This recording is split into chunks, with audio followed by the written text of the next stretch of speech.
Production funding for Behind the Headlines is made possible in part by the WKNO Production Fund, the WKNO Endowment Fund, and by viewers like you. Thank you. Candidate for Mayor Paul Young, tonight on Behind the Headlines.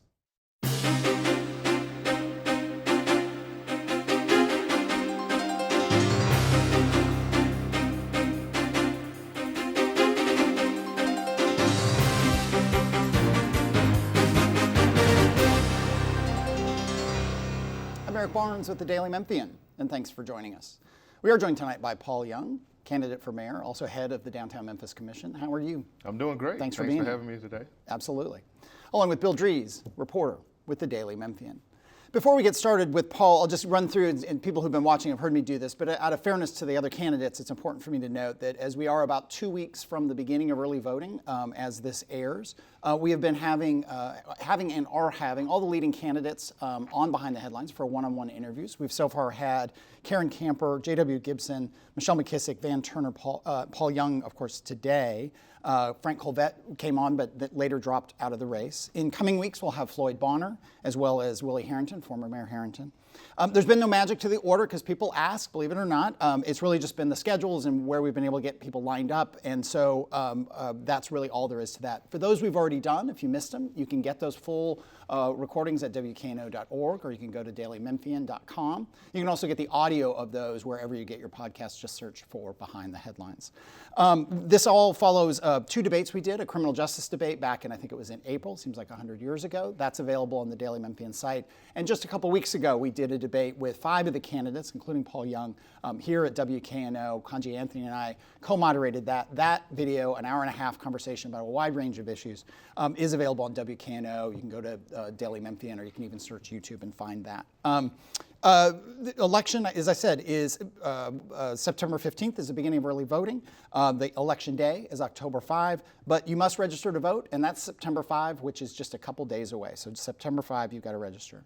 One more update, we've got, I don't always promote Daily Memphian, but in this case, because it's a big election, we have profiles of all the mayor that Bill Dries and Sam Hardam and other writers at Daily Memphian have done. We've got candidate questionnaires for all the mayoral candidates, and just we'll have a lot of coverage on the Daily Memphian as we go through this next busy month.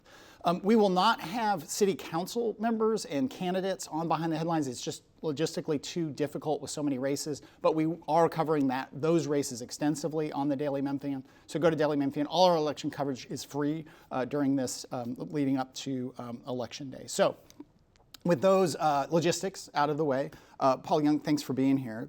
We'll start with a question about crime. It's heavy on everyone's mind. And specific, and you clarify how you're answering this question, because you're here today, as we talked about beforehand, as candidate for mayor, but you're also the head of the Downtown Memphis Commission. That also includes management of Beale Street. There was a terrible incident some weeks ago now, late on Beale Street.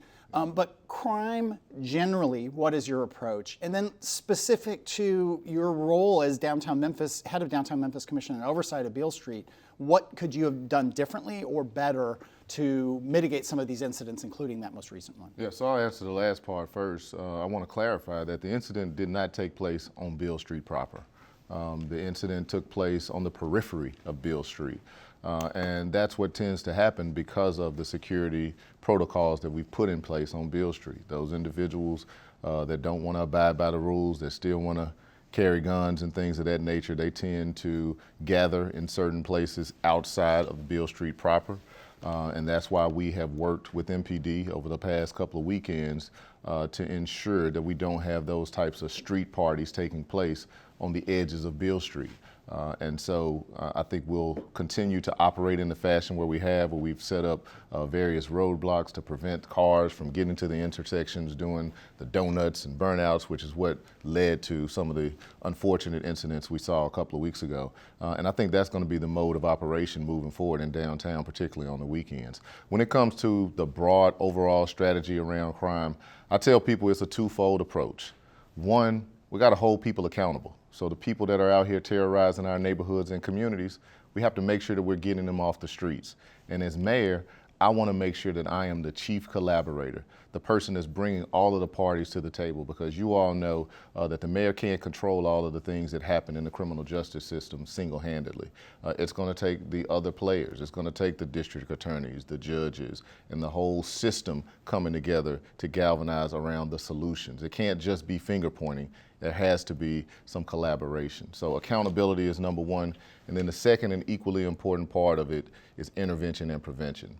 We know who the young people are that are headed down the wrong road. They're getting suspended from school or they're in truancy court. We want to make sure that we're targeting interventions towards those individuals. Let me bring in Bill.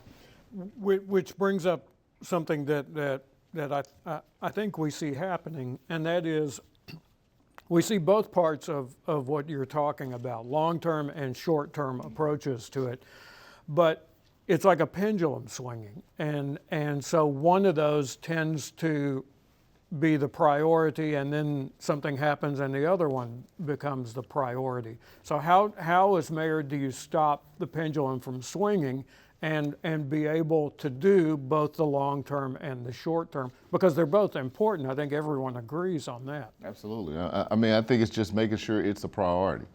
Certainly the top priority has to be stopping the bleeding. We got to stop what's happening right now. That means supporting our officers so that they can do the things that they need to do to get the people that are terrorizing our communities off the streets, and then supporting the criminal justice system to make sure that those violent offenders stay in jail. But at the same time, we have to recognize as a community that if somebody picks up a gun and says they want to rob somebody, doesn't matter how many police we have, somebody's going to get robbed.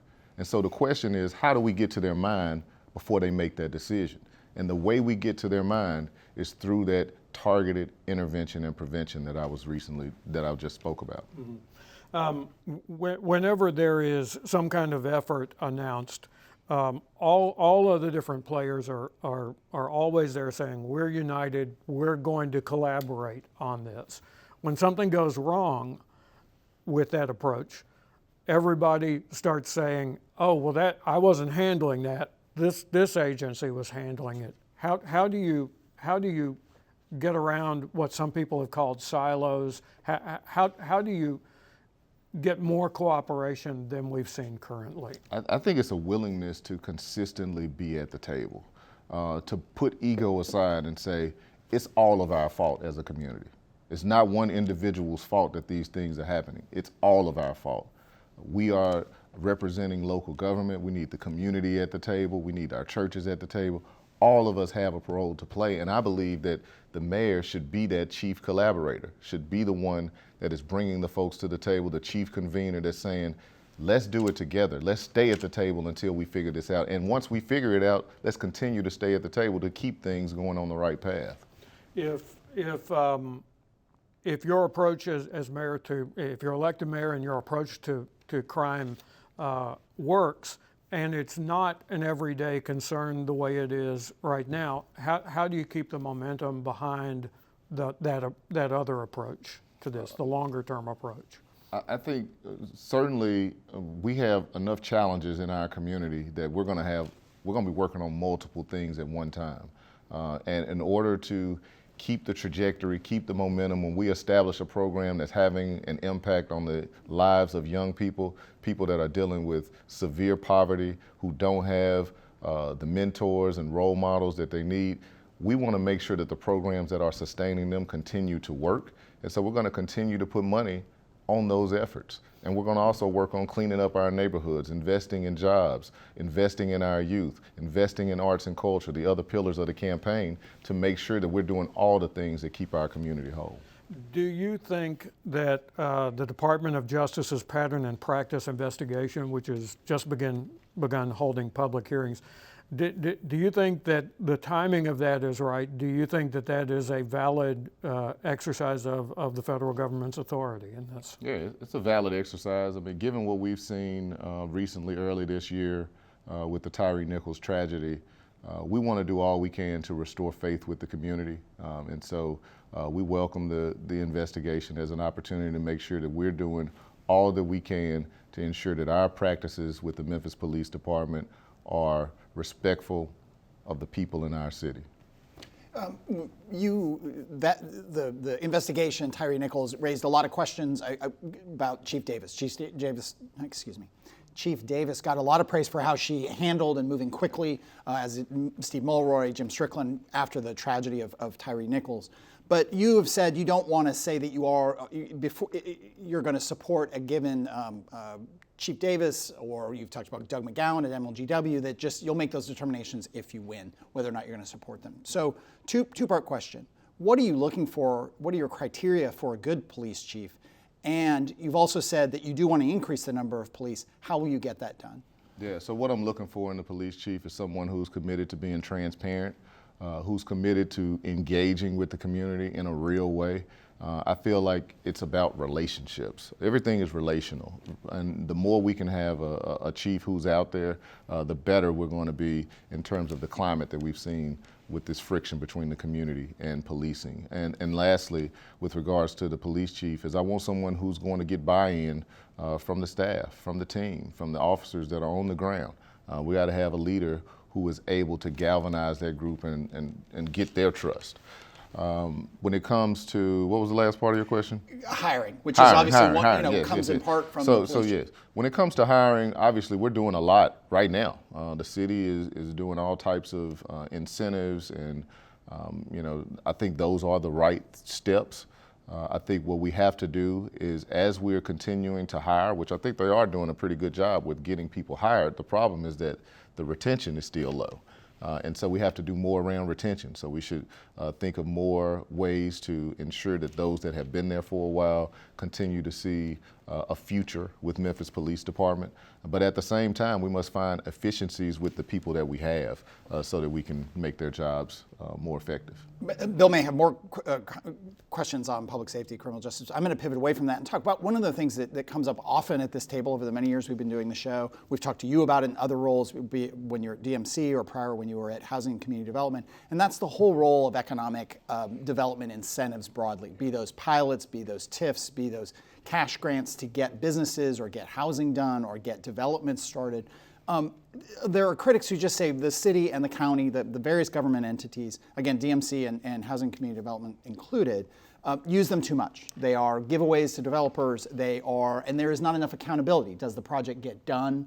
Is the project done in a way it was promised to be done, or do properties sit vacant for a decade, with kind of incentives sort of keeping them alive? So your take on incentives if you were to win the mayor's seat, how would you approach them? I think incentives are important. We have to realize that we are in a global competition for jobs, global. And even if you just look nationally, if we removed all of our incentives, every community around us would continue to have them. Communities away, we're not competing against, South Haven, Bartlett, Germantown. We're competing against the Birmingham MSA, the Chicago MSA. And we have to make sure that we can bring jobs to our community. And so we need to have more tools in the toolbox to be able to do that. What about, and I'll go to Bill, what about accountability though? Yeah. I mean, there are developers downtown who have gotten incentives of various types from DMC where the projects have not moved in a decade. I mean, people point to Tom Intrader and those projects. There are other ones that are still kind of vacant, beat up buildings, and those owners still hold on to the incentives that are, sometimes repeatedly extended, even though there's no movement on the building. Well, I think it's important for people to understand how the incentive works. There is no cash. We haven't given them anything. It's just when they start the development, they will have the ability to have a lower tax rate once the project actually begins. So we can take the incentive away. That doesn't make the project get done quicker.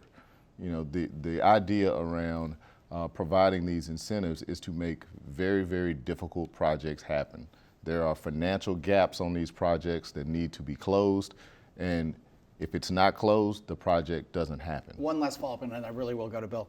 When those incentives are, and we're really wonky here, but when those incentives are renewed, and even though it isn't a cash grant, it isn't cash payment, does that prevent another owner from coming in, taking over that empty, somewhat blighted or very blighted building and moving forward with the project? It doesn't prevent another owner because the current owner has to dispose of the property either way.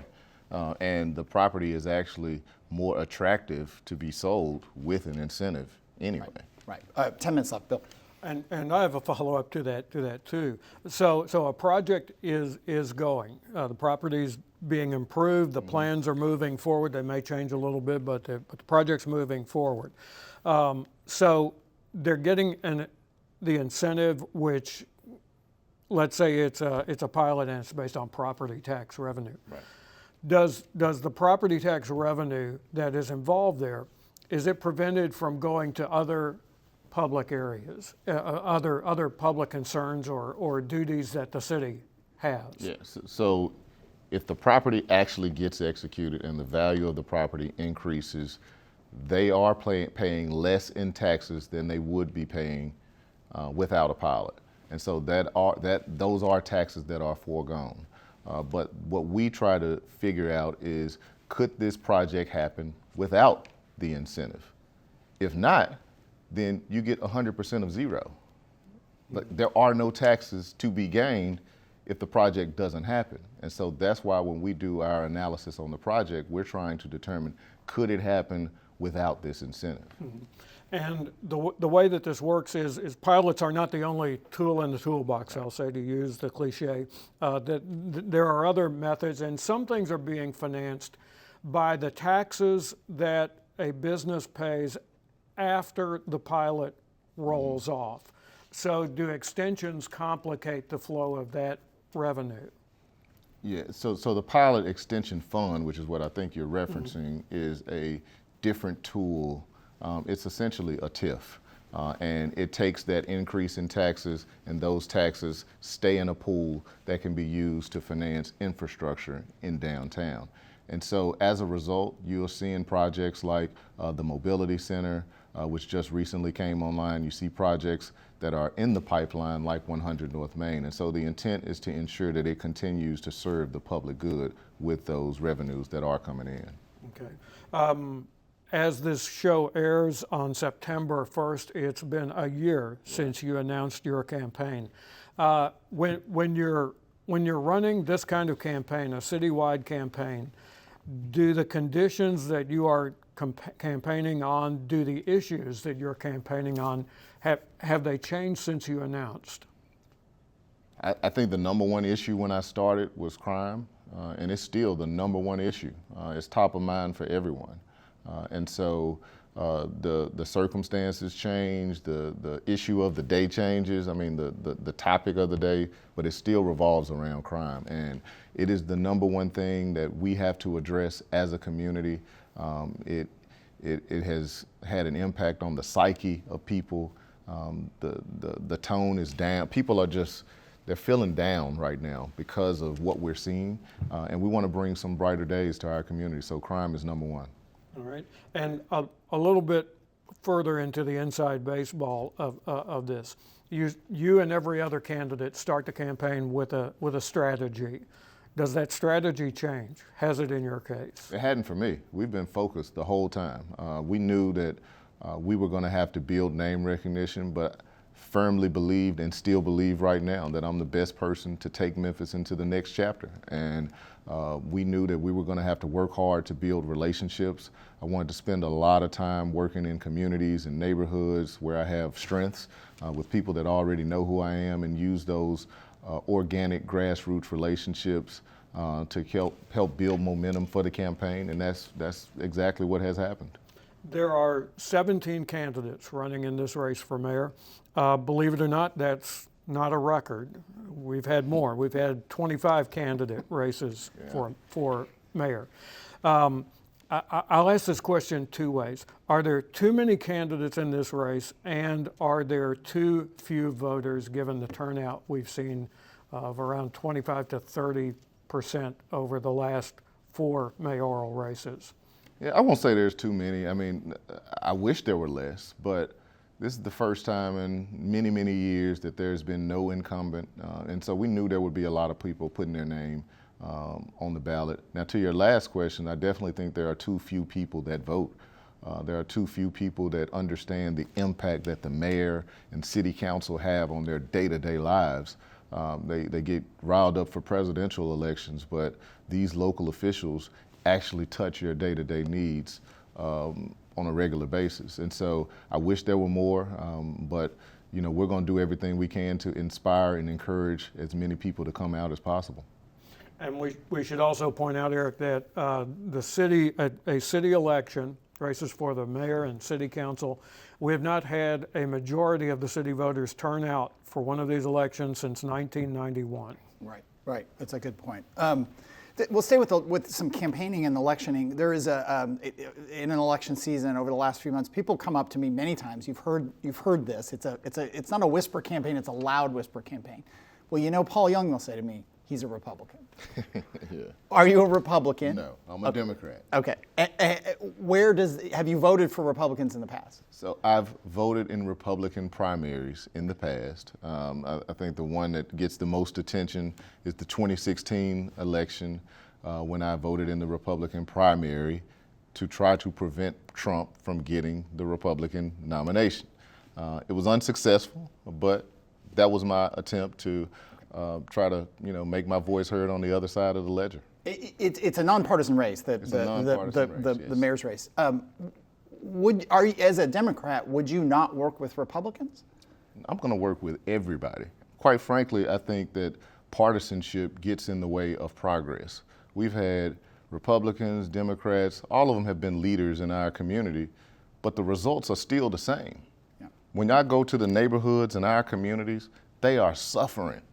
They could care less whether the Republicans or Democrats got the resources they needed to their community. And as mayor, I'm going to work with everyone to make sure that we get what the people in our community need.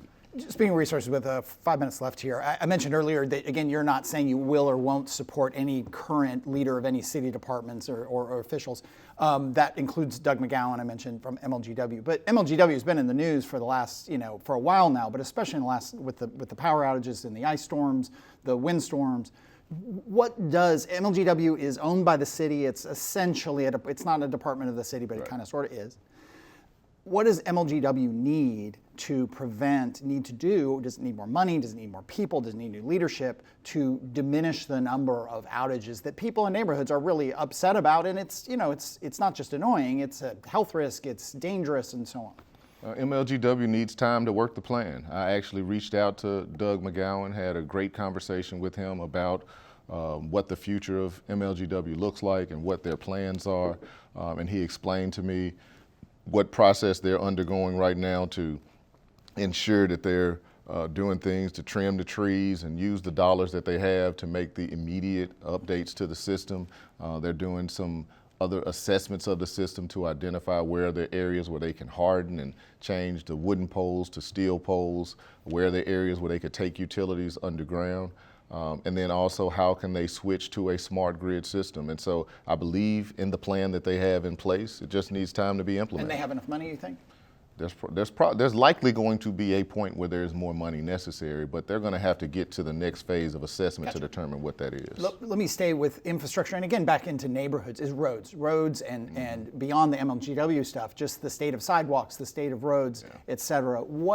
Mayor Strickland has increased the spending on roads and paving pretty dramatically.